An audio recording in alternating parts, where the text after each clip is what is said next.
நிலபுலன்கள், ஆடு, மாடுகள் அதுகளுக்குள்ள ஒரு வேல்யூ இருக்குது. அது பார்த்தீங்கன்னா, அடிஷனல் வேல்யூ. பையன் கண்டிப்பா படிச்சிருக்கோணும்.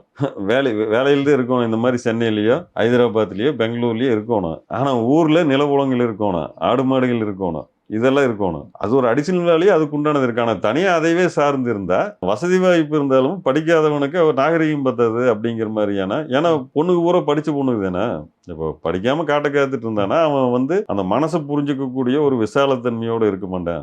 அப்படிங்கிற ஒரு எண்ணம் தான். அது செட் ஆகாது. ஏன்னா 90, 95% எல்லா பெண்களுமே படிச்சுட்டாங்க. ஒரு 5% படிக்காம இருக்கிறாங்க அப்படின்னா, தொடர்ந்து பள்ளிக்கு போக முடியாத அளவுக்கு பிசிக்கலா ப்ராப்ளத்தினால படிக்காம இருக்கிறவங்க இருப்பாங்களே தவிர, மத்தபடி எல்லாருமே படிச்சுட்டாங்க. படிச்ச பெண்கள்ல 90% வருமானத்துல தான் இருக்கிறாங்க. அந்த வருமானம் நம்ம பெருசா, சிறுசா அப்படிங்கிறது வித்தியாசம் இல்லைங்க. ஆனா ஏதோ ஒரு உத்தியோகத்துக்கு போறாங்க. இப்ப அவங்க தனியா காட்ட காத்துட்டு இருக்கிறவன விரும்பாத காரணம் அதான் மனச புரிஞ்சுக்குவானா அப்படிங்கிற ஒரு இதுதானுங்க. அது என்ன இருந்தாலும் காட்டையே காத்துட்டு இருக்கிறவங்க படிச்சு வேலையில இருக்கிற பார்த்தாலும் அந்த சேடு வித்தியாசம் தெரியுங்க.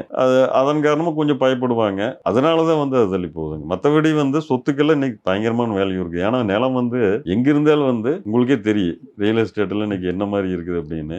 எங்க உடக்கா மூட்டை வைக்காத காடா இருந்தாலும் அதெல்லாம் இன்னைக்கு மதிப்பு ஏறிட்டே போயிருச்சு. இன்னும் ஏறிக்கிட்டே தான் இருக்குது. அதனால காட்டுக்கு வேல்யூ இருக்குது. காட்ட காத்துட்டே கிடக்கிறவனுக்கு அவ்வளோ வேல்யூ இல்ல.